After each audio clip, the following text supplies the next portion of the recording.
long before sugar-sweetened tea, filled candy stores, or became one of the world's most traded commodities. It existed only as a wild tropical grass, growing deep within the dense rainforests of New Guinea. Around 10,000 years ago, long before the rise of the first cities or the invention of writing, indigenous communities living on the island made a remarkable discovery.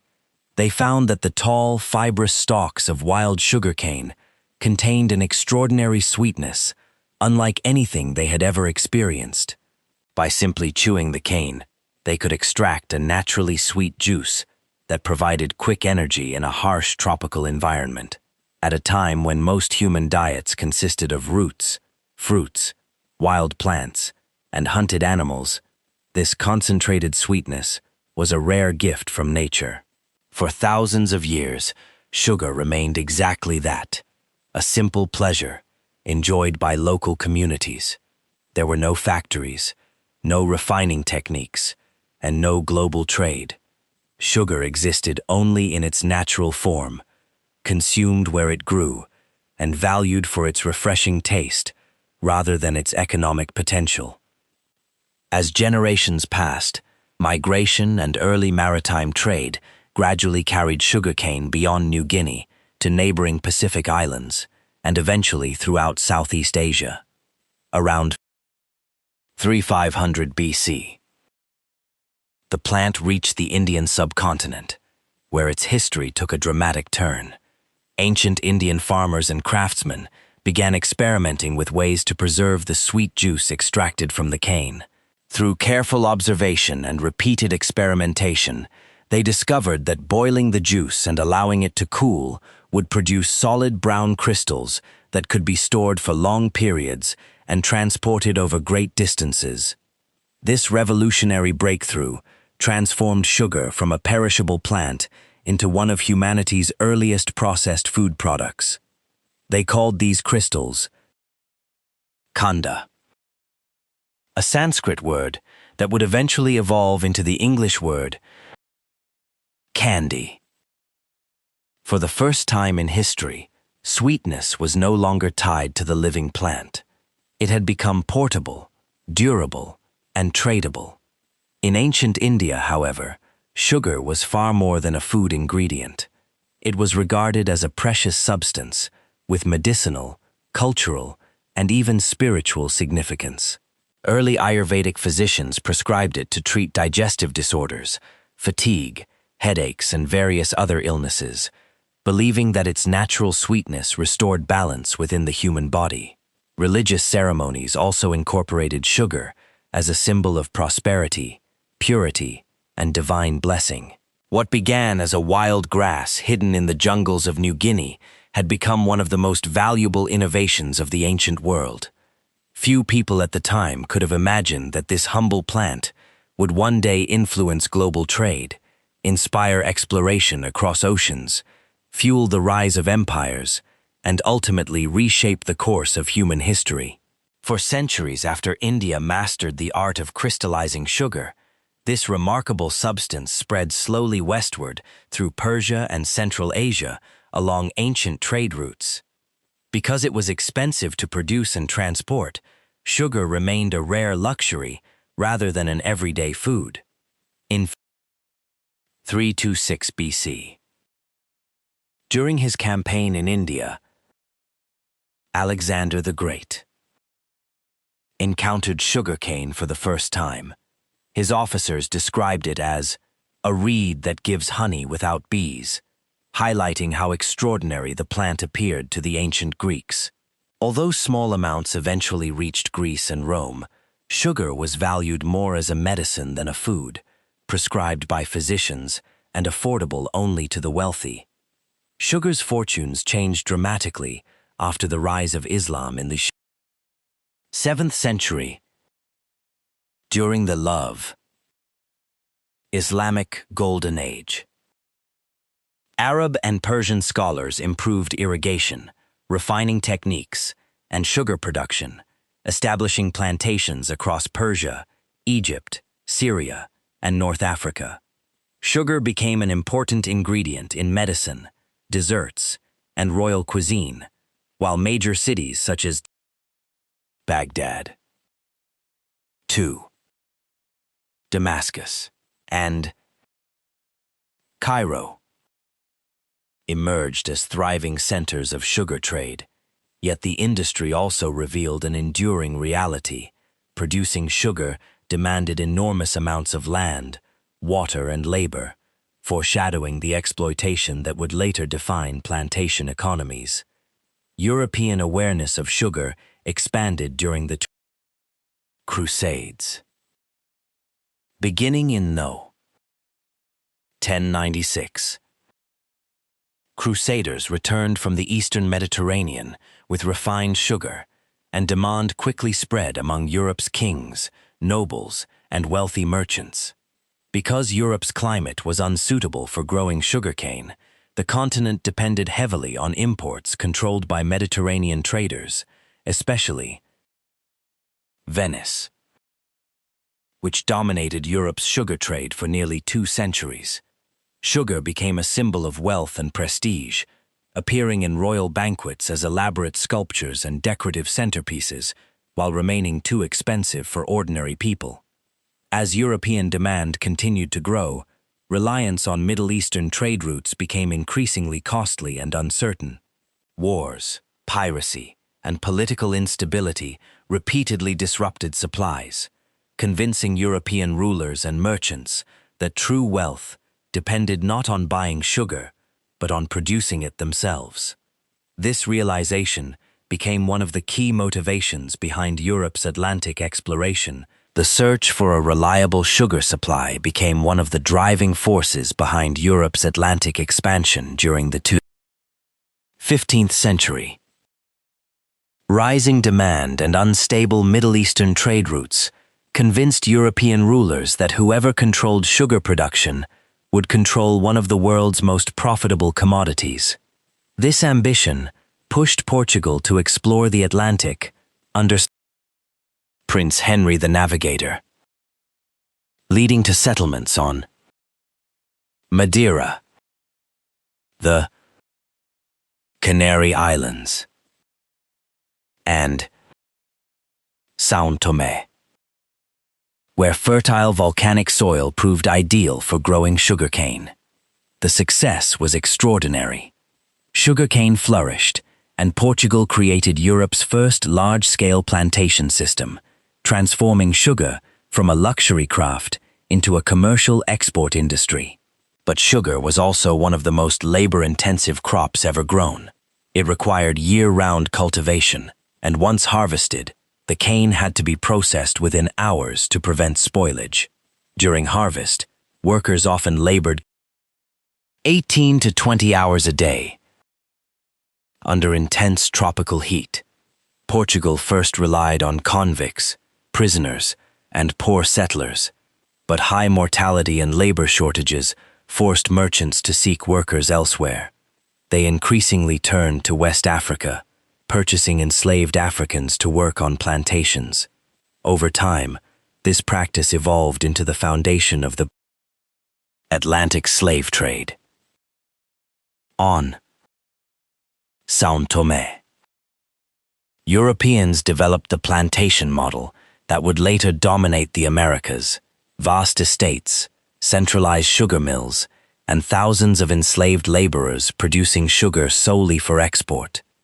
A new chapter began in 1493, when Christopher Columbus brought sugarcane from the Canary Islands to the Caribbean during his second voyage. The region's fertile soil, warm climate, and abundant rainfall proved perfect for cultivation. Islands such as Hispaniola, Jamaica, Barbados, Cuba, and later, Brazil, soon became some of the world's greatest sugar producers. The work, however, was brutally dangerous. Workers cut cane by hand, rushed it to mills operating day and night, and fed it into crushing rollers that frequently caused horrific accidents. The extracted juice was then boiled in enormous copper kettles inside sweltering boiling houses, where temperatures often exceeded 60 degrees Celsius, 140 degrees Fahrenheit, leaving countless workers scarred by burns, smoke, and exhaustion. Despite these conditions, European demand continued to rise. Every profitable harvest encouraged the creation of new plantations and the importation of more enslaved workers. Within only a few centuries, sugar had traveled from the rainforests of New Guinea to the royal courts of Europe and finally to the plantations of the Atlantic world, where it became the economic engine behind colonial expansion and the rapidly growing transatlantic slave trade. By the mid-17th century, the Caribbean had become the center of the global sugar economy. European powers, including Spain, Portugal, England, France, and the Netherlands, competed fiercely to control sugar-producing islands, turning plantations into one of the world's most profitable industries.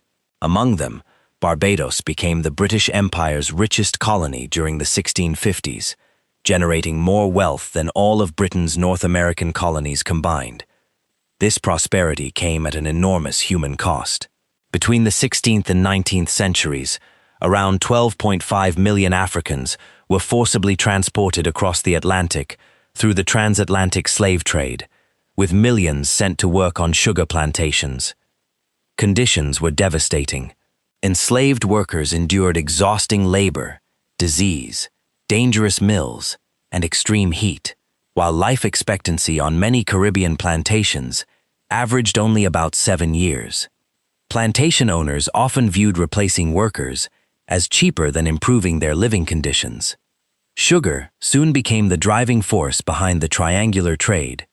European goods were exchanged for enslaved Africans in West Africa, who were then transported across the Atlantic to produce sugar, molasses, and rum for European markets. The enormous profits financed banks, shipping companies, industries, and colonial expansion, making sugar the most valuable commodity traded across the Atlantic by the 18th century. As prices fell, sugar changed from a luxury for royalty into an everyday ingredient, becoming a staple of British tea, desserts, and household cooking. Yet resistance continued to grow. Across the Caribbean, enslaved communities fought back through rebellion, sabotage, and escape. The greatest uprising began in the French colony of Saint-Domingue after the French Revolution of 1789. In 1791, enslaved people launched a massive revolt that grew into a 12-year war. Led by figures such as Toussaint Louverture and Jean-Jacques Dessalines, the revolution ended in 1804 with the creation of Haiti, the first independent black republic in the Western Hemisphere. The Haitian Revolution shocked the colonial world and proved that an empire built on slavery could be defeated. Ironically, the same commodity that had created immense wealth for European empires also inspired one of the greatest struggles for freedom in modern history. The Haitian Revolution reshaped the Atlantic world and proved that an empire built on slavery could be overthrown. Its greatest political consequence fell upon Napoleon Bonaparte, whose dream of rebuilding France's American empire collapsed after losing Haiti. In 1803, he sold the vast Louisiana territory to the United States for $15 million, a decision that doubled the size of the young nation and permanently changed the map of North America. At the same time, Britain's naval blockade cut France off from Caribbean sugar supplies. Seeking an alternative, Napoleon promoted the cultivation of sugar beets, following the discovery by German chemist Andreas Sigismund Marggraf in 1747 that beets contained the same sucrose as sugarcane. By 1813, France was producing millions of pounds of beet sugar each year, ending sugarcane's monopoly and creating a new European sugar industry. Meanwhile, the Industrial Revolution transformed sugar production. Steam-powered mills, railways, and improved refining methods made sugar cheaper, cleaner, and available on an unprecedented scale. What had once been a luxury for royalty became an affordable everyday product for ordinary families. Sugar also became the fuel of industrial society. In 19th century Britain, sweetened tea and bread with jam became the daily meal of millions of factory workers, providing inexpensive energy during long working hours. As prices continued to fall, sugar spread into cakes, chocolate, pastries, preserves, and countless processed foods, becoming an essential part of Western diets. By the end of the 19th century, the age of sugar, as an exclusive luxury, had ended. It had become one of the world's first, truly mass-consumed commodities, transforming eating habits, industry, and global trade on an unprecedented scale. The 20th century transformed sugar from a simple household ingredient into the foundation of the modern food industry. Advances in manufacturing, food preservation, and advertising placed sugar in soft drinks, breakfast cereals, chocolate, candy, and countless processed foods. One of the biggest milestones came in 1886, when John Stith Pemberton introduced Coca-Cola. Originally sold as a medicinal tonic, it soon became one of the world's most successful consumer products, helping make sweetened beverages a daily habit for millions of people. As processed foods became increasingly popular, sugar consumption reached unprecedented levels. By 1970, the average American consumed more than 100 pounds of sugar each year. What had once been a rare luxury reserved for kings had become an ordinary part of breakfast, lunch, dinner, and even snacks. At the same time, scientists began linking excessive sugar consumption to obesity, heart disease, and diabetes. However, in 1967, research funded by the Sugar Research Foundation shifted public attention toward dietary fat instead of sugar. Decades later, documents revealed that parts of the sugar industry had influenced scientific research, delaying public awareness of sugar's health risks for many years. Another major change came during the 1970s with the development of high-fructose corn syrup, HFCS. Cheaper than cane sugar and easy to manufacture, HFCS was rapidly adopted by food companies. By 1984, both Coca-Cola and Pepsi had largely replaced cane sugar with HFCS in their American soft drinks, while thousands of processed foods also began using the sweetener. Today, sugar is found in products far beyond desserts, from bread and yogurt to sauces and breakfast cereals. The average American consumes around 17 teaspoons of added sugar each day, well above recommended health guidelines.